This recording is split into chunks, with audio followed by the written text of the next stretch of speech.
حضرت عمر فرماتے ہیں کہ اگر کسی نہر کے کنارے بکری بھی پیاسی مر جائے تو عمر سے اس کا سوال کیا جائے گا۔ حضرت عمر فاروق اعظم رضی اللہ تعالیٰ عنہ کی جو سیرت ہے وہ ساری دنیا کے جو حکمران ہیں ان کے لیے درس ہے کہ جو اپنی رعایا کا ایسے خیال رکھا کرتے تھے۔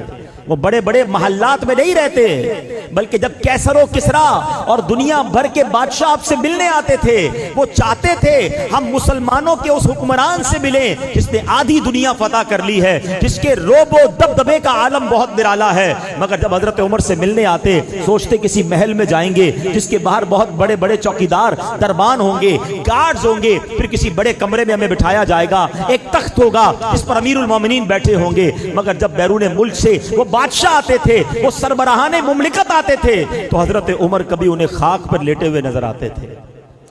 لوگوں نے کہا کہ امیر المومنین کہاں ہیں؟ کہ یہ جو درخت کے نیچے آرام کر رہے ہیں یہ مسلمانوں کے امیر ہیں، یہ امیر المومنین ہیں۔ اللہ اکبر، ذرا سوچئے یہ وہ لوگ تھے جو نبی پاک کے تربیت یافتہ تھے، لگزری لائف نہیں بلکہ وہ سادہ زندگی گزار کر امت کی خیر خواہی کیا کرتے تھے۔ آپ کو فاروق اعظم کہا جاتا ہے۔ فاروق پتہ ہے کس کو کہتے ہیں؟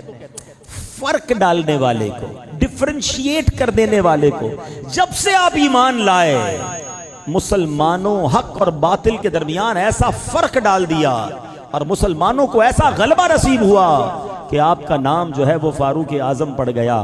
امیر المومنین سب سے پہلے دنیا میں اگر کسی کو کہا گیا نا تو وہ حضرت عمر فاروق کو کہا گیا، کیونکہ حضرت ابوبکر صدیق رضی اللہ تعالیٰ عنہ کو خلیفۃ الرسول اللہ کہا جاتا تھا۔ ٹھیک ہے، تو آپ سے لوگوں نے کہا کہ حضور اب آپ ہمارے امیر بن گئے ہیں تو آپ کو ہم کیا کہیں؟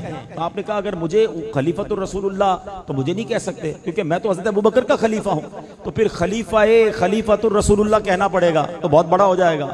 تو لوگوں نے کہا حضور ہم مومن ہیں، آپ ہمارے امیر ہیں، تو پھر آپ امیر المومنین ہوئے۔ کہا یہ ٹھیک ہے۔ تو سب سے پہلے امیر المومنین جن کو کہا گیا وہ فاروق اعظم